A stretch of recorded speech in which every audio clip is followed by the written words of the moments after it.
they doubt the kid. I'm about to prove them all wrong again. I got a low tolerance, cause they don't even know what the problem is. It's me. You waiting on the boy to fail, then hold your breath and face your death. Cause you play a roulette with each step I progress, no less. Go ahead and place your bets. Cause we know who we are, we know we top tier. Cause all the hate that you bring, we know it stops here. I'm taking off like a rocket here and stopping here. It's strange how they cannot see the future but see profit here. Wait up, we gon' always win.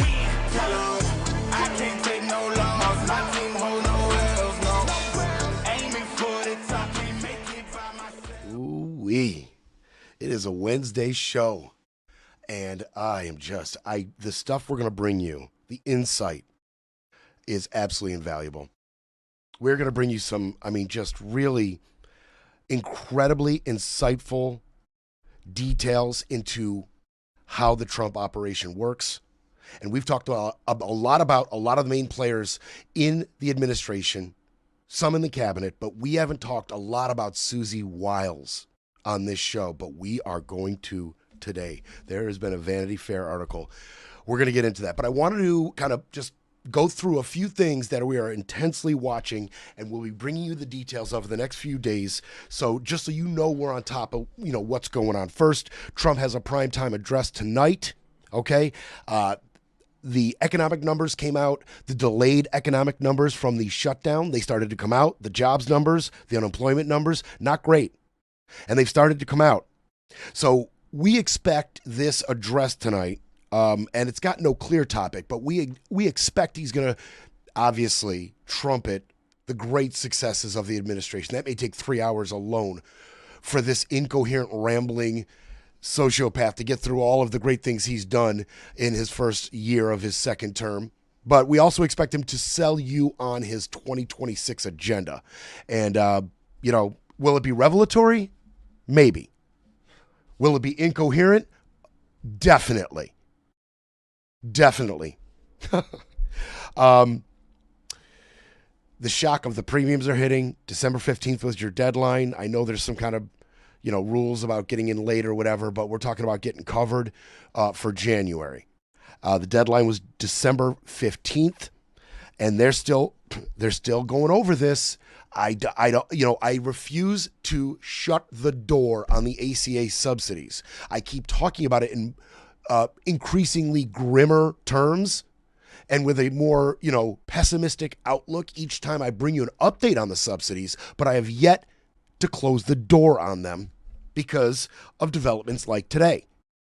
There is, Chip Roy had an absolute meltdown. Republican Chip Roy, he had an absolute meltdown because the House Republican leaders ditched a vote to extend the ACA funding, okay? The House Republican leaders, especially Mike Johnson, they said, we're not going to vote on this. We're not going to vote on this. Chip Roy blew up. But while this is going on, Hakeem Jeffries has a discharge petition.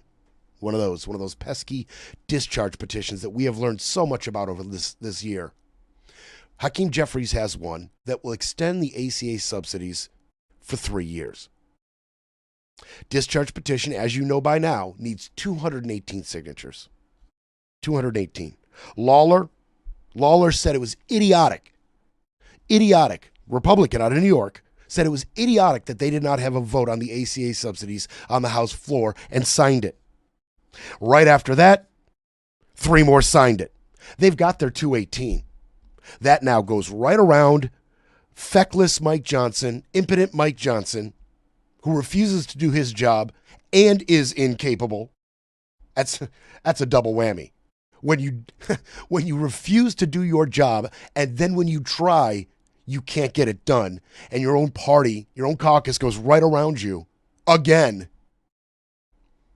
So they'll have a vote on the floor of the House without Mike Johnson's approval. Discharge petition signed. Will it make its way to the Senate? If it makes its way to the Senate, they could either green stamp it, rubber stamp it, say, okay, great, looks good, send it to the president, or they could vote it down, or they could start to argue and amend it. And if they argue and amend it, could interesting things happen, like weirdo MAGA language about undocumented immigrants not being able to take advantage of any of this, or something about income caps, or any other language that they might want to include. And then the Democrats say, okay, we've been talking about negotiation this whole time. And then sends it to the House green lights it, right? Rubber stamps it, gives it the check mark, and then it goes to the president's desk. Way more palatable for conservatives. Oof. What are you going to do then, Don? What are you going to do then? Trump extended his travel ban. I mean, you know, the usual suspects are on it. Extra 20 countries. The usual suspects: Afghanistan, Haiti, Iran, Somalia, Syria, Yemen. The usual suspects. You know who they are. You can go check out the list. I'm not going through the whole list. You know who they are. You know how he feels. Denmark, Sweden, Norway will not be on that list. Okay? He wants that kind of immigration. This guy. The Venezuelan oil blockade. It is now officially a blockade. They were heightening their awareness and pursuit of that shadow fleet of oil tankers that catered to the sanctioned of us globally, like Russia, Iran, and Venezuela. Those who have been sanctioned by the U.S. have to use the shadow fleet to get around sanctions and sneakily get their oil exports out, right? Well, the U.S. is done playing that game. They already announced extra people being sanctioned. Part of Maduro's wife's family, the nephews, the narco nephews, and some others, a businessman, they'd already been sanctioned, so they had doubled their sanctions already. Now it's a flat blockade. So, you know, we're not going to get deep into it, but let me tell you how this plays out.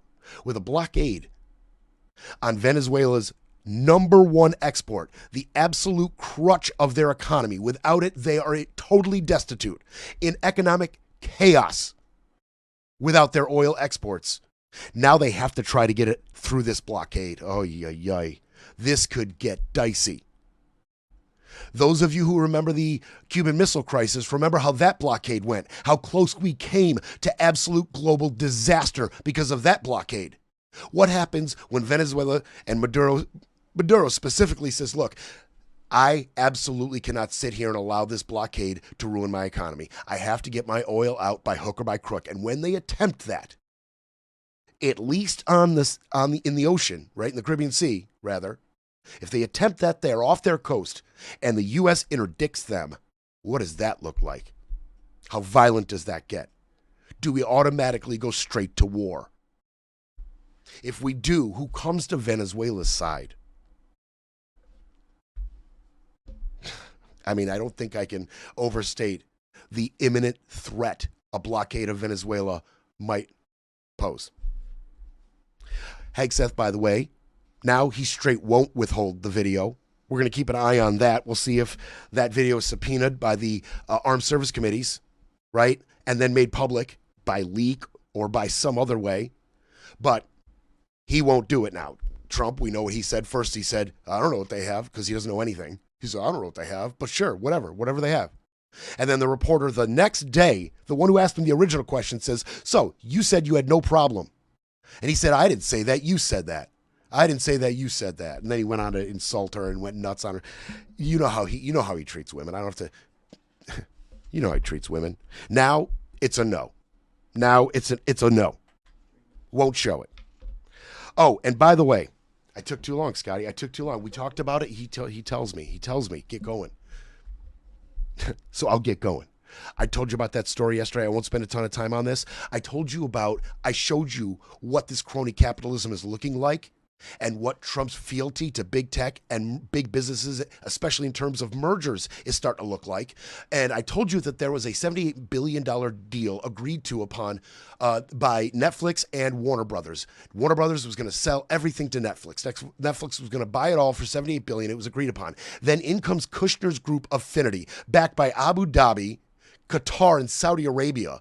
They come in with an alternate $108 billion offer that would include CNN. And then Ellison, the leader of Paramount, the one who's leading this offer, says, oh, and by the way, Trump, we'll acquire CNN and then we'll fire everybody. Allow this to go through. Well, Warner Brothers says this is getting too dicey already. They said the Affinity offer is risky and misleading. Kushner has pulled his support from the deal. Looks like that offer is about to fall completely apart, and it probably looks like, maybe, I don't want to, looks like Warner Brothers is going to go to Netflix. So we'll see for a finalization of that deal. And by the way, the Epstein files, Friday's the deadline. Friday's the deadline. Now, like I said, we have heard a lot about the upper echelon of the Trump administration. We spent now 2 administrations talking about Stephen Miller's influence on Trump and Trumpism. We've talked about Steve Bannon's influence, especially during the first term, and his support now, and how he is, a strategist that truly does guide the strategy of the president. Talked about the heads of the agencies. We've talked about all these people ad nauseum, as we should continue to point out all of their missteps, malfeasance, and unconstitutionality. We will continue to do that. But now it's Susie Wiles' turn, the chief of staff. First woman chief of staff in history. There was a series of interviews conducted by Chris Whipple of Vanity Fair and Susie Wiles over this first year of Trump's second term. They had a number of sit-down interviews. And I will say right off the top, every single interview, every word was explicitly on the record. All of it on the record. Also, there are audio recordings. Many of the people you will hear later trying to disparage this article and discredit it are some of the people you will hear from giving quotes in these articles, people who willingly took pictures for these articles.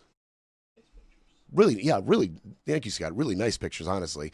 We don't have a whole gallery. Go check it out, Vanity Fair. That's going to sell a bunch. And the reason this particular article is going to sell a bunch, not just the spectacular writing by Chris Whipple and editing, but the things that Susie Wiles says. The things she says demanded quotes after the fact, quotes from Carolyn Levitt, quotes from notable degenerate Abigail Jackson, and others. They all had to come out and get in front of the stuff that Susie said here. Some of it is a confirmation of what you thought about Trump and his decision-making and how he feels. Some of it is extremely revelatory. Like, wow. Like, holy crap, wow. Some of it, for me, highlights how dangerous a person like Susie Wiles is. She is intelligent. She is motivated. But she has this dangerous ability to correctly perceive the optics of Trump's moves. You think Carolyn Levitt can talk around this policy and this decision-making of the president? Oh, man, wait till you hear Susie Wiles go at it. These are the dangerous ones. I mean, Miller's just too obviously anti-Semitic and racist, but this Susie Wiles, man, she's dangerous. It's time for a quick break, then we break some more. You're listening to Brett Breaks Things.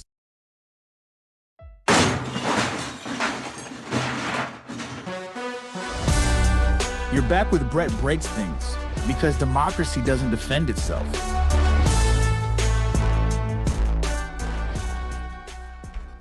Okay, so here's how we're going to go through this. I'm going to give you, in a fairly chronological timeline, some of the more interesting quotes out of Susie Wiles, interview by interview. Okay, interview by interview.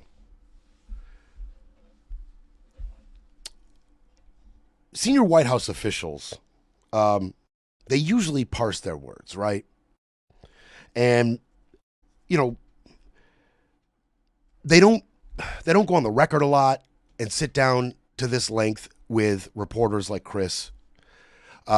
But Susie, man, she answered every question that this reporter put to her. She answered every single one at length.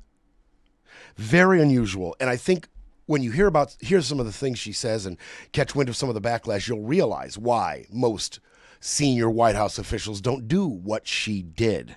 Okay, now she calls herself an Episcopalian. A Catholic light is what she calls herself. And it is not just opinion outside of the White House that she may be the most powerful person in the administration. We're going to hear from a few people in this other than Susie. And I want to give you some quotes on her from some people inside the administration, okay? She is powerful. She's the first woman ever, and there's reasons why she is where she is. A former Republican chief said, so many decisions of great consequence are being made on the whim of the president. And as far as I can tell, the only force that can direct or challenge that whim is Susie. And we're going to talk about his whims as she reflects on them. Rubio said, I don't think there's anybody in the world right now that could do the job she's doing. He called her bond with Trump unearned trust. And JD Vance said, there's this idea that people have that I think was very common in the first administration, that their objective was to control the president or influence the president or even manipulate the president because they had to in order to serve the national interest. Susie just takes the diametrically opposed viewpoint, which is that she's a facilitator and that the American people have elected Donald Trump and her job is to actually facilitate his vision and to make his vision come to life. Sounds a lot like the Supreme Court, doesn't it? Trump's whims. While Susie has been chief of staff, unilaterally declaring war on the drug cartels, imposing tariffs, right? Sealing the southern border, waging war on his political enemies, pardoning the J6 rioters, firing everybody who was involved in the J6 riot investigation, sued the media companies for multi-million dollars, indicted government officials and perceived foes, pressured universities to fall in line. You know I can go on and on. Abused women, minorities, abuses anybody who offends him in any way. Look, we could do that. We have been doing that for a year. The chief of staff is supposed to be the gatekeeper and the executor of his agenda. Well, she's half of that. I promise you. She's half of that. She certainly is the executor of his agenda. And so the question is, how far will Trump veer away from democracy? And is she willing to do anything to stop him? Does she want to do anything to stop him? That's the question in the face of all of his whims. First, let's talk about her background just a little bit, which was discussed with Chris in their first interview in January, just after the election was announced. She said, at no point did I think we would not win. In my core, not in my sleep, not in rational mind, did she think they were going to lose. And she actually reached out to Hakeem Jeffries shortly after the election victory and said, you will see a different Donald Trump when he gets there. She said, I haven't seen him throwing anything. I have not seen him scream. I didn't see that really horrible behavior that people talked about and that I actually experienced years ago. And she did. She was a campaign operator during, a couple of his elections. Before this, we'll talk about her background. We'll talk about her background. She grew up in Stamford, Connecticut. She also grew up in New Jersey, split childhood. Her father was New York Giants kicker Pat Summerall. Did you know that? I did not know that. Her father was Pat Summerall. All right? And she loves football. This we did not know. She loves football. And she can rattle off things like, win-loss records, player statistics. She can rattle them off like a machine, apparently. And she even said that it turns out the president, listen to what she said, the president, it turns out, is a junkie of that and is like a statistical savant. Well, I do believe Trump is an idiot savant. I don't think the savant part applies to statistics, though. I would say the savant part of Trump applies to the grift. I mean, he's the innovator. But I also think the idiot part applies to a lot of aspects of Trumpism and Trump himself. So Summerall, it turns out, was an alcoholic and an absentee father. Okay, this is where... You ready for some of these quotes, man? You ready? So it turns out Summerall was an absentee father and an alcoholic, okay? And she talked about this. She said, alcoholism does bad things to relationships, and so it was with my dad and me. Listen to this, some clinical psychologists that knows 1,000,000 times more than I do will dispute what I'm going to say, But high-functioning alcoholics or alcoholics in general, their personalities are exaggerated when they drink, and so I'm a little bit of an expert in big personalities. Trump has an alcoholic's personality. He operates with a view that there's nothing he can't do. Nothing. Zero. Nothing. Well, I think we can start our list of things that Trump administration, White House spokespeople, Carolyn Leavitt, would wish she hadn't said. If you're going to keep a list, start adding to it right now. Things they wish she had not said to Chris Whipple. Start the list. Start the list. Okay, so she'd worked in politics since the 70s. In 88, she worked with Dan Quayle. She served as the mayor of Jacksonville, Florida. She worked on Rick Scott's gubernatorial campaign. In 2015, she went to Trump Tower to meet with Trump. Trump was enamored with her father. She said, quote, Trump said it 1,000,000 times. I judge people by their genes. That saying the quiet part out loud, are we already, Susie? Yeah, but we already knew that one. We already know where Trump falls on genetics. But thank you, Susie. Thank you for confirming it once again. He said it 1,000,000 times. I judge people by their genes, not by the veracity of their character. Not integrity or honesty or loyalty. No, your genes is how he judges you. But you knew that. You knew that. She said she had become disenchanted with what we call traditional Republicanism, and she went to work with Florida's co-leadership team during his first campaign for president. And this relationship almost ended, Trump and Susie. It almost ended once. There was crazy bad numbers coming out of Florida in 2016, and he started burying her in front of a bunch of the cronies, right? A bunch of people standing around, and he just lays into her. He goes crazy. He throws things. He cusses. He shouts in her face, the whole deal. She said, you know, Mr. Trump, if you want somebody to set their hair on fire and be crazy, I'm not your girl. But if you want to win this state, I am. It's your choice. And guess what? After that, Trump called her damn near every single day. That was it. Once she stood up to him, and I think there's a lot of strong women in my audience who can relate to that right there. When you stand up to bullies, especially misogynists, they form a respect around that. That's actually, although it's toxic as hell, could be an inroads with some of these gentlemen. And it was with Trump. She stood up to him. She was tough in the face. She walked out of the room after she said that to him. She walked right out. She said, I'm not your girl, walked out. He called her every day after that. They talked about a lot of things. Early in his administration, he pardoned all of the J6ers, okay? You know that 9 people were killed, including officers, 150 people injured. And even some of the rioters who beat police within an inch of their lives were set free by Trump. Okay, I don't have to tell you all about it, okay? Now, the reporter asked her, did you ever ask the president, hey, wait a minute, do you really want to pardon all of the 1,500 people, even the more violent ones? She responded to that. She said, I did exactly that. I said, I'm on board with people that were happenstancers or didn't do anything violent.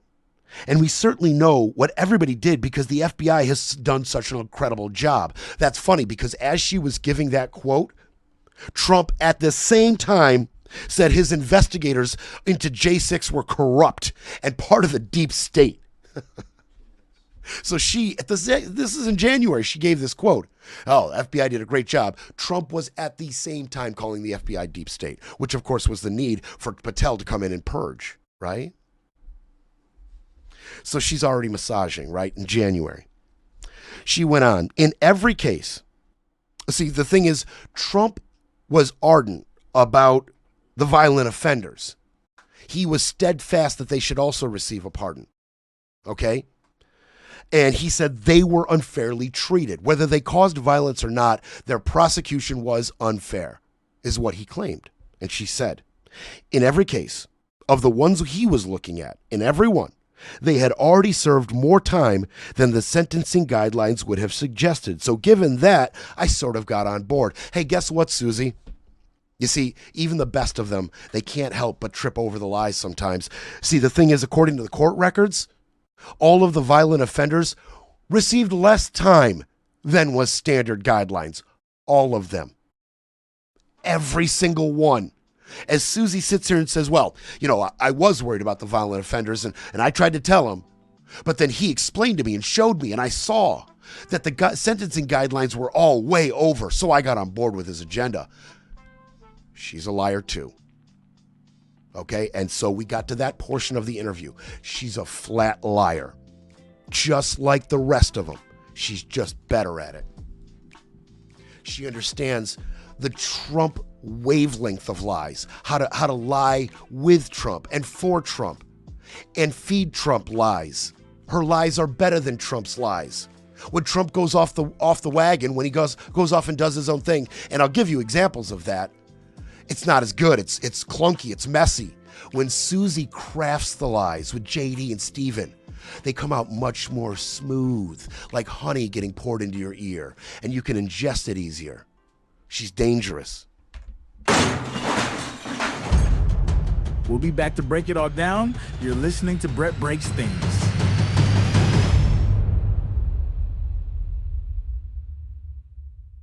Washington.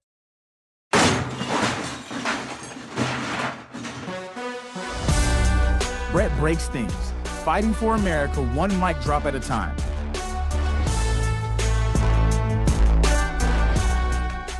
Okay. I think I'm enjoying this too much, but what I'm enjoying is not like, oh my God, Susie Wiles, who's running things up in the Trump administration, is so damn dangerous and savvy.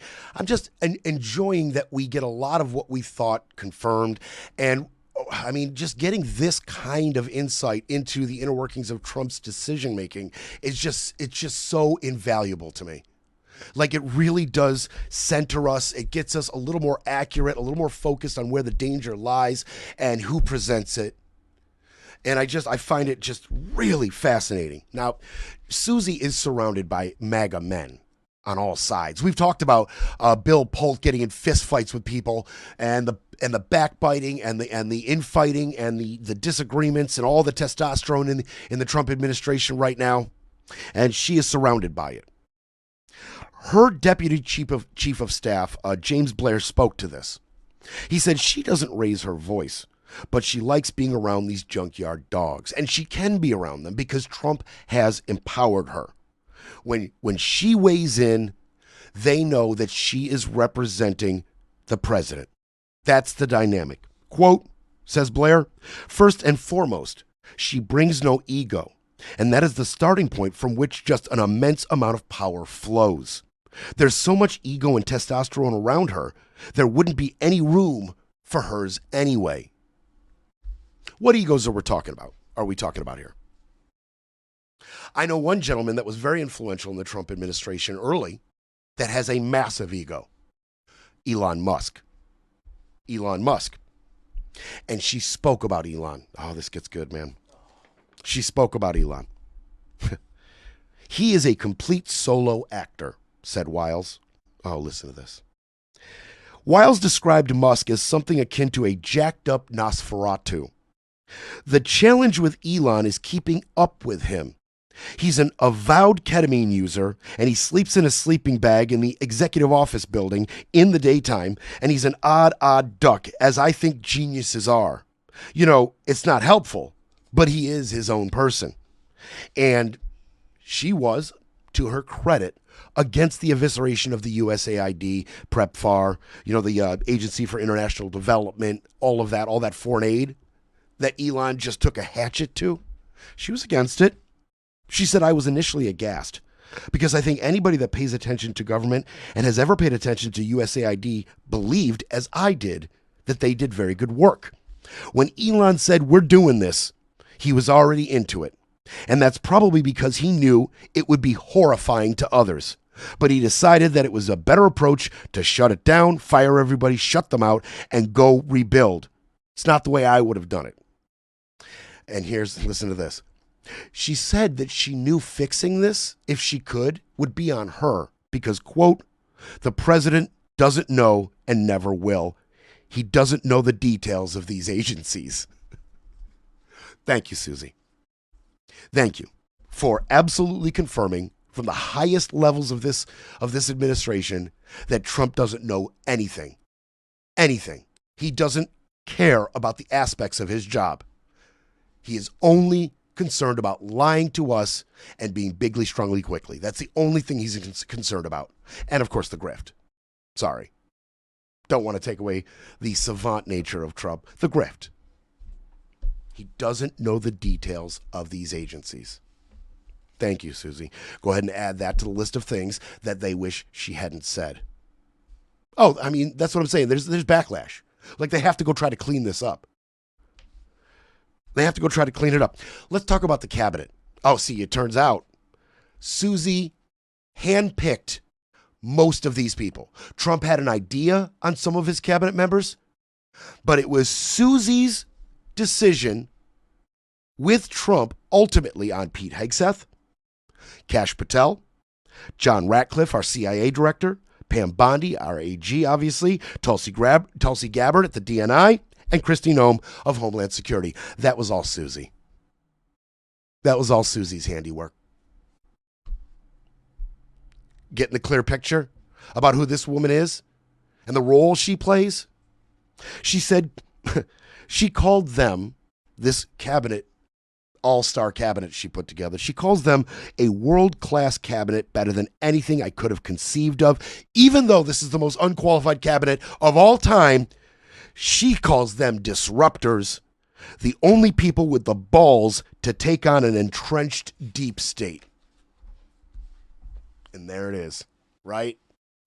How far down the rabbit hole does Susie go? All the way. Otherwise, she wouldn't be where she is, right? How insane can she be? How zealous is she capable of being in this position? All the way. She's all the way in. Okay, she's all the way in. Quote, people talk about the deep state being at the State Department. It's not. It's the military-industrial complex. Hegseth, in her view, is just the guy to take on the powers that be. And then she talked about Mr. Kennedy over at HHS. She said, he's another world-class disruptor. He's my Bobby. That's what she affectionately calls him, my Bobby. Or Quirky Bobby. Yeah, Quirky. Quirky. RFK Jr.'s shock treatment of HHS is warranted. He pushes the envelope. Some would say too far. But I say in order to get back to the middle, you have to push it too far. That's the type of crap. That's the type of crap that would really resonate to someone who wants to come to her worldview, who wants to understand Trumpism from a philosophical nature. That resonates, right? Hey, it's gone so far left that the only way we can even bring it back to the middle, forget far right, even if we want to just come back to middle ground. I want middle ground. We have to push way too hard on it. Makes sense, doesn't it? Because those radical leftists have pushed so far over there. That's dangerous crap right there. That's the thing that resonates with people who don't want to dig into statements like that. That sounds pretty damn good. That's dangerous. That's what I'm talking about this chick being dangerous. Better at her job than Levitt is at hers. Better at Levitt's job than she is. The tariffs. Now, this is one of those examples of it going off the rails. And you can even long game this particular example and this interview from April 3rd. You can long game it as, causality. Because this went the way it went, now it ends up in front of the Supreme Court in one of the few decisions that law experts think might go against Trump, the tariffs. And Susie was on top of that. She tried to steer him, right? She tried. She's dangerous, man. If she had been successful in this effort, I'm going to play out to you here. If she had been successful, the Trump tariffs might have been a little bit more workable for the American public, for the Supreme Court. But because Trump went off the rails and outside of her, his tariffs end up in front of the Supreme Court with a possible unfavorable outcome. Now, we're talking about April 2nd, Liberation Day. Okay. He talked about the billions of dollars that would flow into America. Obviously, he refused to acknowledge that, the levies were basically a tax on the American customer. Wouldn't acknowledge it at all. Susie says of this, there was a huge disagreement over whether tariffs were a good idea. And there was at the time. Some people saw it as, a fix-all, cure-all, and a way to combat, global tariff deficits the Americans getting abused by. And some saw it for what it might possibly be, which is a disaster. Some in the administration. Wiles told these people to get with the Trump program. I said, this is where we're going to end up. So figure out how you can work into what he's already thinking. And they had a problem doing that. They did, as a team. They couldn't get to a common ground to try to work this how it could be constitutional in the first place, but still achieve what Trump wanted to achieve. They're trying to walk that tightrope, and Susie especially, but wasn't really going well. So Susie and Vance went and they visited Trump right after the Liberation Day announcement. A little while after that, just a little bit, Vance and Wiles went to visit Donald, and she said, quote, "We told Donald Trump, hey, let's not talk much about tariffs today. Let's wait until we have a team in complete unity. And then we'll talk about where we're going with these tariffs." What did he do that very night that Susie told him this? He barreled ahead announcing the sweeping reciprocal tariffs, anywhere from 10 to 100%. And that triggered panic in the bond market and in the stock market. It was a total chaos and panic for a little while because he did that against her wishes. And she still thought for a while, hey, we can find a middle ground that can succeed and get done what Donald wants to get done. And she said, quote, "That has been more painful than I expected." And now here we are at the Supreme Court with these tariffs. And by the way, a Harvard poll just came out. 56% of all Americans think the Trump tariff policy has harmed America. That's the result of not listening to this person for Trump. What about the National Guard deployment? She's all in. She's all in. Listen to the garbage she had to say about this. She is absolutely all in. We're talking about the 4,000 troops to Los Angeles, the 800 troops to Washington, and others getting challenged in the courts, as you know, ongoing. We've talked about it. She said, quote, "This was like a vitamin boost of ICE, the National Guard, and the Park Service, who actually have more authority than the D.C. Metro Police. And the idea was to right the ship and then slowly back off. And that's what we're doing." That's what you're doing? That's what you're doing? I haven't seen them back off of anything. I've seen more and more and more attempted troop deployments across the country, including the blocked one to Portland, the blocked one to Illinois. He keeps on trying it. So she says one thing, but we know what the truth on that is. But this particular interview from August 14th, that continued. Will the president use the military to suppress or even prevent voting during the midterms or beyond, was the question posed to her. She said, she snapped at Chris. She said, "I say it is categorically false. It won't happen. It's just wrong-headed." And Chris asked, "Do you understand where people who think that are coming from?" And she said, "Well, yeah, I do, a little bit. Yeah, I get it."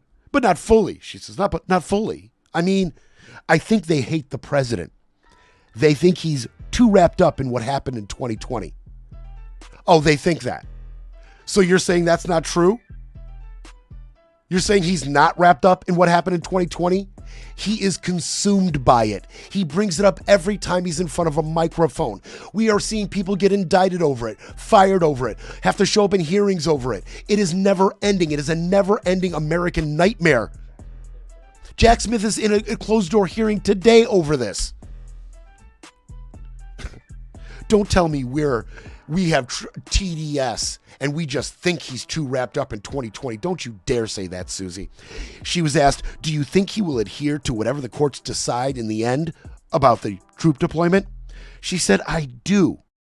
But The smart lawyers around us think that we will be slowed down, but we will ultimately prevail.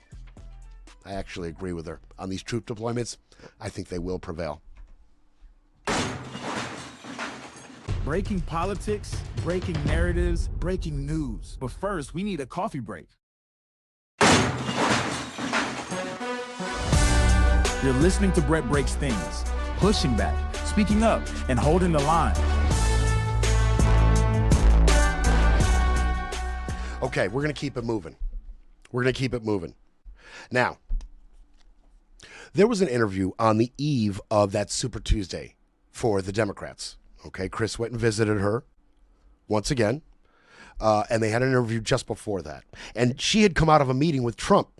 Okay, she'd come out of a meeting with Trump, and in the face of the governor race in Virginia, the governor race in New Jersey, the Prop 50 in California, the mayoral race in New York, she had become a little prognosticator for the president. A lot of what she called happens, right? She's good at her job, unfortunately. And she had the pressure of giving Trump the predictions for these races. And she said, quote, "I'm on the hook because he thinks I'm clairvoyant."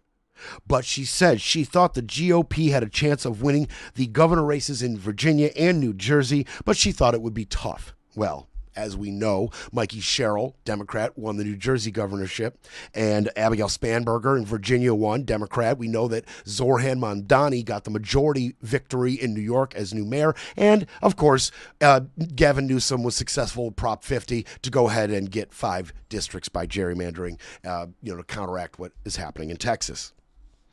So she didn't call that one quite properly. But that's kind of the role that she fills. And as far as messaging, man, she is dangerous. She talked about the voters' anxiety over the cost of living, and Chris asked her about it, and she said she thought Trump should pivot more often. This is dangerous because she's right. She's right. Trump should listen to her more often. I hate to say it. She thought Trump should pivot more often from world affairs to kitchen table issues. More talks about the domestic economy and less about Saudi Arabia is probably called for. They like peace in the world, but that's not why he was elected. Appealing to that America First MAGA portion and appealing to what a lot of us thought about his Saudi Arabian, Qatari, Iran foreign policies. Too much. Right? We're struggling here, and you're gallivanting around the Middle East and making defense pacts with Qatar and Saudi Arabia, which is crazy. She sees it, man. She sees it, which I feel is one of her more dangerous qualities. She keeps properly, ingesting and perceiving the public outcry and how we see things. She has she's like an American voter profiler. She can get in our heads a little bit. And she keeps addressing time and again correctly how we are feeling about his decisions, which will allow her to shape responses and subsequent policy to deal properly with it. Dangerous, like I'm saying. Helping her achieve his agenda smoothly. Now, this interview, interesting enough, was taken right near where they had knocked down the East Wing. All right? They're sitting near this gaping hole, giving this interview. And he asked her, Chris did, about the fierce criticism that followed its demolition to make way for Trump's 90,000 square foot ballroom. And he asked her, were you surprised by the pushback? And she said, nope, I'm not surprised. This is what I'm talking about. She didn't just downshift into bigly strongly. She says, no, I'm not surprised there was backlash, right? She acknowledges it. You've been heard. America, I feel how you feel, right? No, I'm not surprised by it. And she says, I think you'll have to judge it by its totality. Because, we don't know a lot. Only Trump knows a lot about the planning, ultimately. All right, so she's saying, yeah, I hear you. And it's warranted. I hear you. You're upset about this. I get it. But don't judge it yet. Let's wait to see till it's done, And then Chris asked her, well, is there more in the planning that nobody knows about? She says, well, I'm not telling. Nice and coy. Now, let's talk about the Epstein stuff, because this is where it gets really interesting. This is where multiple things are said. Multiple things are said that they wish she had not said. Okay? In terms of the Epstein file, this is from June, this interview.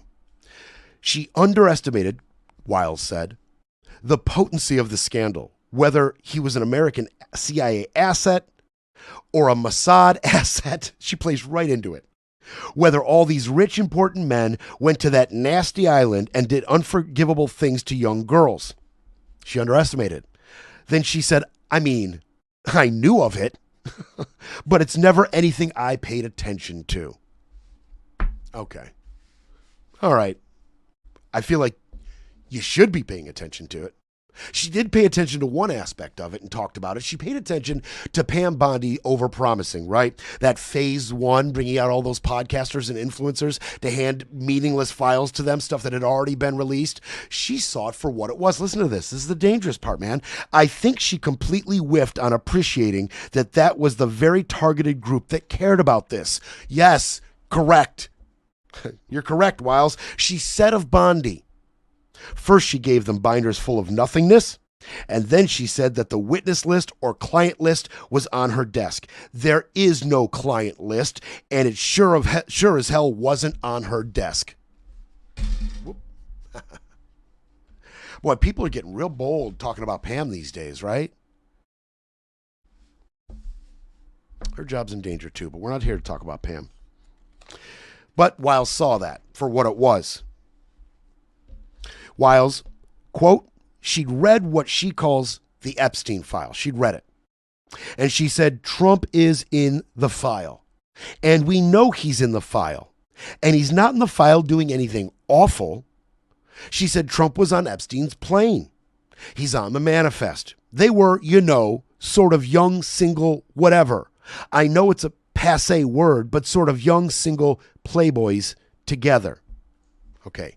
When we're talking about Trump on the manifest, we're talking about like 93 to 98. Okay? And she's talking about these two middle-aged men in their 50s at the time as young playboys. Well, I think Melania might have a word about that, or would she? Because they started dating in 97, 98. All the way up to early 2000s, Epstein was constantly at Mar-a-Lago, pilfering young girls to come over to his mansion at Mar-a-Lago. Really, Susie? They were young playboys? That's how you're going to explain away him on this manifest to Little St. James Island? Really? I mean, when I think about, you know, legal, not disgusting playboys, I think of gentlemen, young gentlemen at nightclubs taking women out to dinner or dancing or drinks. I don't think of two 50-year-old men taking a private plane to an island that allegedly has nothing but underage sex workers. Sorry, Susie, we have a bit of a difference on this. We don't see this quite the same, Susie. Sorry. And about Clinton, more things that Trump would wish she had not said. Trump claimed without evidence that Bill Clinton visited Epstein's island, Little St. James, 28 times. That's what Trump claims. What does Susie say right now? There is no evidence those visits happened. As for whether there was anything incriminating about Clinton in the files, our president is wrong about that, too. Okay. All right, Susie. Woo, she's all over the map. This is the interesting stuff I'm talking about. This is the stuff they had to go backtrack on. This is the stuff that forces Trump to have to comment on this story. That type of stuff right there. The last time a senior Trump official came out and completely contradicted what the president had said, we haven't heard from her since. That was Tulsi Gabbard. On those Iran strikes, remember, she said, oh, by the way, Iran, we don't really know where those strikes went specifically, and Iran could totally rebuild its nuclear program. And Trump then, right after that, went on Air Force One and said, oh, Tulsi doesn't know what she's talking about. We haven't heard from Tulsi since. And now Wiles comes out and just flat out discredits what Trump has told us. I find that interesting. She had more to say about the Epstein files. Listen to this. Here's the part where JD Vance has to get involved and come out and clean up this mess. Listen to this. Quote, the people that really appreciated what a big deal this is are Kash Patel and Dan Bongino, she said, because they lived in that world. And the vice president, who's been a conspiracy theorist for a decade, for years, Kash has been saying, got to get these files, got to release these files. And he's been saying that with a view of what he thought was in those files. That turns out not to be right. So now she's got JD Vance up all embroiled in this. The vice president who's been a conspiracy theorist for a decade. You know what else she said about Vance in this article is that she said, you know, in terms of Rubio and Vance, well, yeah, they used to say a lot about Donald Trump. They used to have a lot of critical things to say about Donald Trump. In terms of Rubio, well, he had to reconcile his feelings for Donald, and Donald kind of convinced him, to see his way of thinking, and that way Rubio could own his new convictions and do his work successfully and loyally. In terms of JD, she said, though, oh, that was just a political 180. Doesn't believe any of this, really. Just a political 180. It's all political. Yeah. So, yeah. Now, JD's pissed at her, too. No way he's not, after quotes like that. Oh, Scott, you're coming over to hit the... Okay, so we're going overtime. Scott had wished that I did not spend as much time on the opening. I agree with him, but now we're going... I don't... He hates it when I talk about stuff. But now we're going overtime. That's where we are. We're going to finish some of this stuff up. You got to hear, especially near the end. There's one part of one of the interviews that I cannot wait to bring you, because it was, for me, a huge sigh of relief, at least on one issue that all of us have been dreading hearing him talk about. So I'm not going to tell you what that is right now. This is called a tease. But we will be back in overtime, because I'm going to finish some of these better quotes, and then I'm going to give you the backlash and what some of these people mentioned in her quotes had to say about all of this, right? Because they all had something to say. So we are coming back for overtime. I appreciate y'all hanging around on this. I just can't get enough. It's time for a quick break, then we break some more. You're listening to Brett Breaks Things.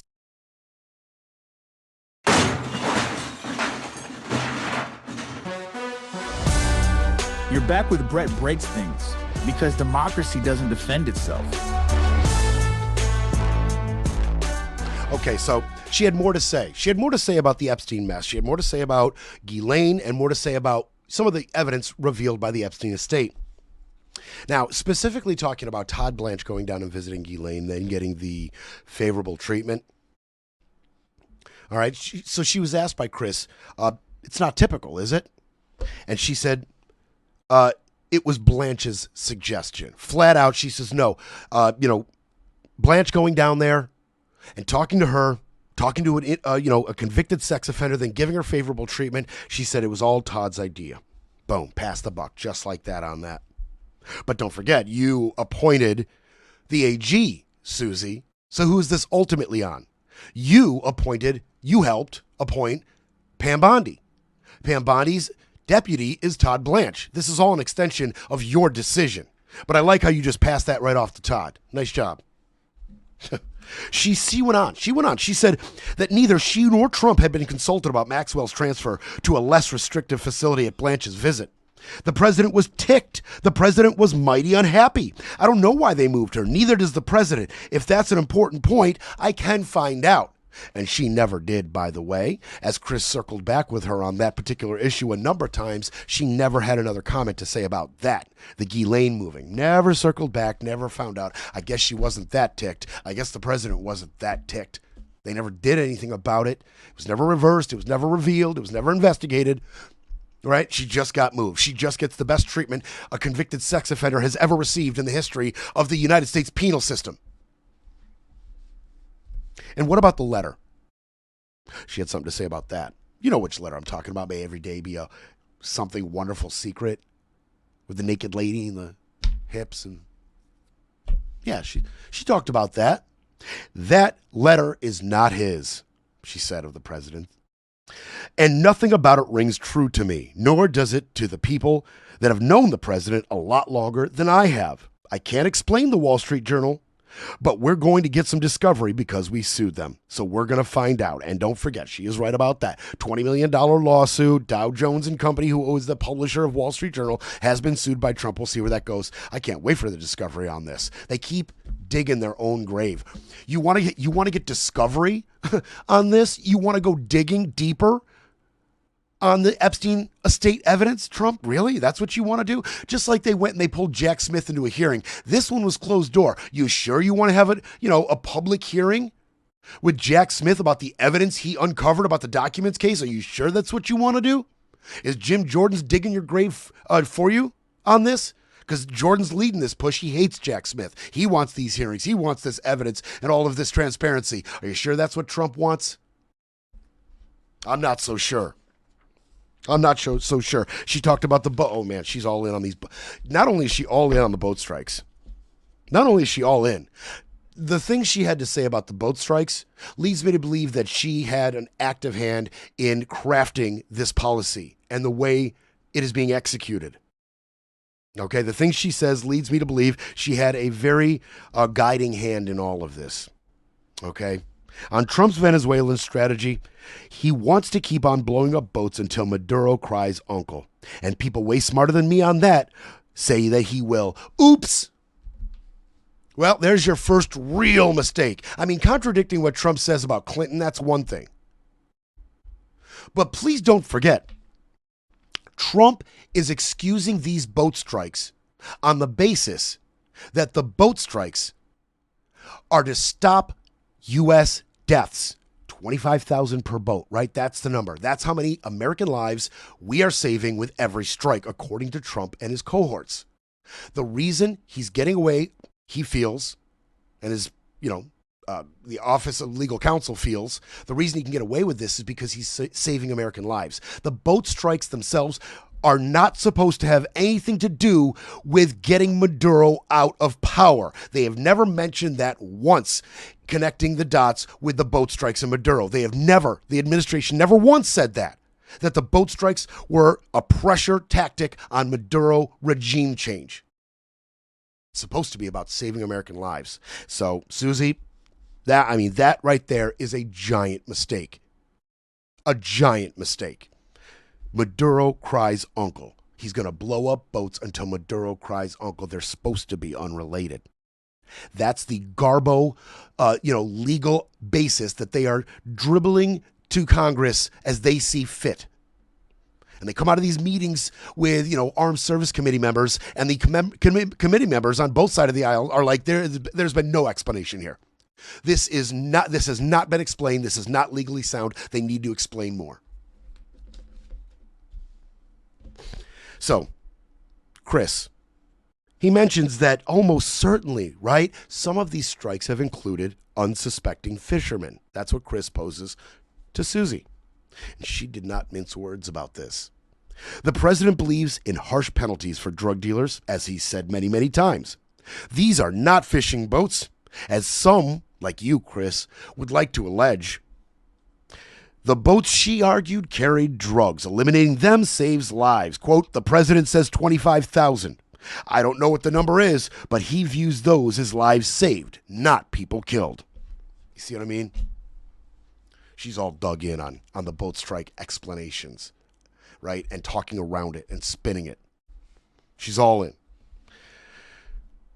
Drug smuggling, she pointed out, is not a death penalty offense. Or, I'm sorry, Chris pointed out, drug smuggling is not a death penalty offense, even if the president wishes it were. That's what Chris said to Susie. Susie responded, no, it's not. And I'm not saying that it is. I'm saying that this is a war on drugs. And here comes the bigly strongly, right? She couldn't help herself. She eventually got there.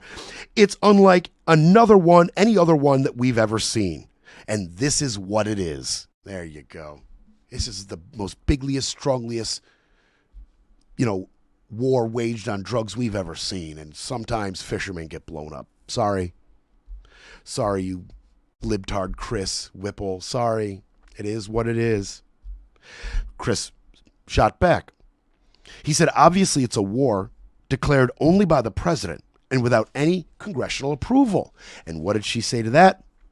We don't need it yet. We don't need it yet. Quote, we're very sure we know who we're blowing up. She told Chris during a lunch, one of the great untold stories of the U.S. government is the talents of the CIA, and there may be an interest in going inside territorial waters, which we have permission to do because they're skirting the coastline to avoid getting caught. But she conceded. Trump will be forced to get congressional approval. If he were to authorize some activity on land, then it's war. Then we need Congress. But Marco and JD, to some extent, are up on the Hill every day briefing. Well, the Armed Service Committee members are saying we haven't been briefed on anything. The majority leaders, the minority leaders, we haven't been briefed. Not really. Now, John Thune will come out and defend this garbage, and Johnson will come out and defend this garbage, of course. But Jeffries and Schumer and, Armed Service Committee members in the House and the Senate on both sides of the aisle have said we have not been briefed. This has not been explained legally. She defended Vance and Trump when they berated Zelensky, right? We got there. Okay, she defended Trump, she defended Vance. She kind of echoed a lot of the Russian talking points. I don't want to get all into that. She echoed a lot of the Russian talking points about, hey, Putin's probably not going to stop until he gets all of Donetsk. And she did say, however, that the president felt that Putin wants the whole country. She did say that. After talking with Trump numerous times on the issue, it appears that Trump feels that Putin will not stop this war until he gets the whole thing. That's how Trump feels. Now, they are talking about it now. The 28-point down to 19-point peace plan has been increasingly Ukrainian-friendly as the talks have gone on. But let's be clear about this. Putin has not agreed to any ceasefire while the negotiations go on. He's taking as much as he can before Ukraine and Russia ultimately do come to the table. He wants as much as he can. He wants it all. He wants territories that he hasn't even militarily occupied yet. He wants it all. Everybody knows that. Will it be all of Ukraine or all of the Donbass and Donetsk? That's the question that remains to be seen. And she's not dissuading our fears in that at all. Here's the part I wanted to bring to you. I was excited. I was happy to bring to you. I wanted to bring you all of that. Here's the part I was excited to bring you. Now, Susie said she felt she would outlast her predecessors, or she thinks so. She said, quote, as long as I still feel honored to do it, and I feel like things are going well, we're moving the country forward positively. It's 2 steps forward, 1 step back. I get that. But it's 2 steps nobody else could make. All right, that quote really does sum up how she feels about her job and the president's agenda. Chris asked her directly after that, will the president run for a 3rd term? I can feel your tension. She said, no, but he sure is having fun with it. He knows he's driving people crazy. Chris said, that's why he talks about it, to drive people crazy? And she said, yes, 100%. So he pressed her. He said, would you say categorically no, and that the 22nd Amendment rules out a 3rd term? Would you say that? She said, I do say that. Yes. I'm not a lawyer, but based on my reading of it, it's pretty unequivocal. Chris said, and he has told you that in so many words? And she responded, yes. A couple of times. Yes. Whew. I like that. I like that. Could she be flat lying? Maybe. But she was pretty honest about many aspects of what's going on in Trump's head on all these other issues. It feels. So would she purposefully insert a lie right there? I don't think that lying there would even necessarily help the idea of a Trump third term from the administration's viewpoint. I think it would just muddy it up. It would mix messages. If Trump was going to actually run for a third term, he would be, actually, practically laying the groundwork right now. And he and his cohorts and the people in the administration would be getting on the same page even this early. There would be no Susie Wiles would throw a monkey wrench in the whole agenda by going to Vanity Fair and saying these lies. I don't think that would be a part of what that looks like. So do I believe her? Do I believe these quotes that she's giving us from the president and how he feels about this? I do. I do believe her. I do believe her on that. She went on to admit that, the Comey and Letitia James indictments were vindictive. She flatly went on to admit that. But, the quotes given by other people in the administration, I believe them too. And I believe when they tell you how tough she is, how smart she is, because I do think she's an intelligent woman. I do think she has a control over that pack of dogs. I do think she does. I also think she's extremely dangerous and an extremely important part of Trumpism and this administration's, effectiveness and the furthering of their agenda. I think she's integral. I think she's dangerous. I think she's one of the reasons we are in so much damn trouble right now. Her and Miller and Russ Vought, Brendan Carr, Steve Bannon. These people are dangerous. You put her in the dangerous camp. There's the buffoon camp. There's the clown camp.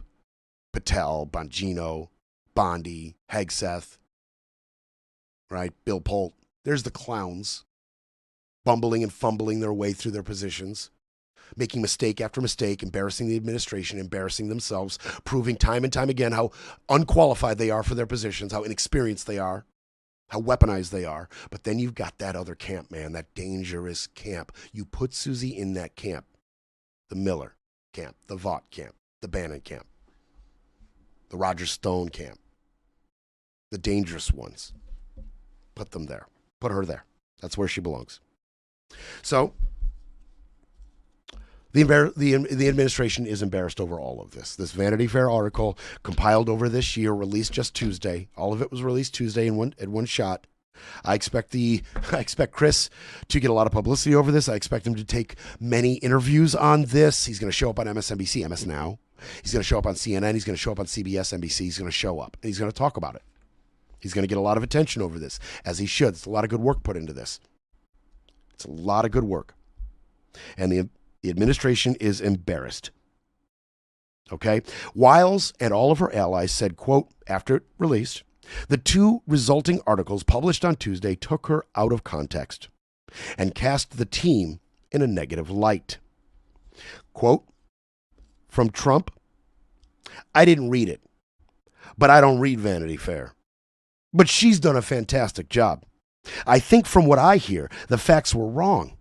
And it was a very misguided interviewer, purposefully misguided. There it is. They're vindictive. The people who bring you the truth are vindictive, right? And here we go with, you didn't just hear what you heard. You didn't read what you read. Susie didn't say what she said. Here we go. Because that's really the only tool in their toolbox. You know what reality is. We're here to tell you that that's not reality. Okay? And if you're looking for reality, we'll let you know what it is. When we want, how we want, where we want. We will tell you what you saw. We will tell you what you heard. And of course they go about doing that here. Of course they do. Of course they do. Now, from all accounts, this article, it took Susie by surprise. And her staff and much of the administration staff, they kind of were shocked by this. Some people close to the administration who spoke on the condition of anonymity said she thought her conversations with the writer, Chris Whipple, were for a book, and she didn't expect him to quote her so extensively. What? Susie, That's what you're saying with your staff.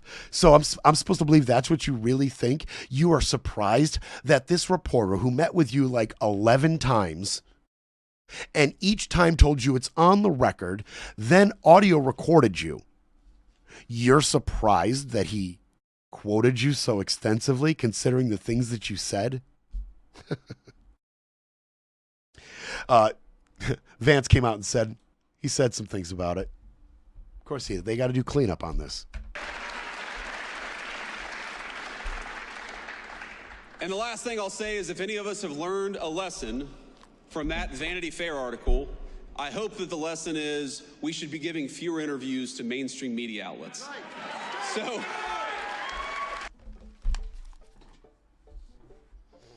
yeah, I just had to run back. I mean, look, Carolyn Levitt has to come out and declare, Vance, we should be giving fewer interviews. This is Vance. We should be giving fewer interviews to the mainstream media outlets. Sometimes I am a conspiracy theorist, but I only believe in the conspiracy theories that are true. Oh, well done, JD. You're not as good at this as Susie is, are you? That's funny.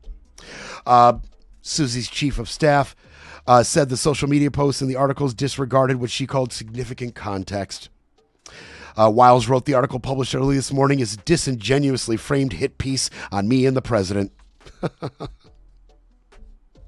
Levitt, President Trump has no greater or more loyal advisor than Susie. The entire administration is grateful for her steady leadership and united fully behind her. That seems to be true. That seems to be true. Man, she is dangerous.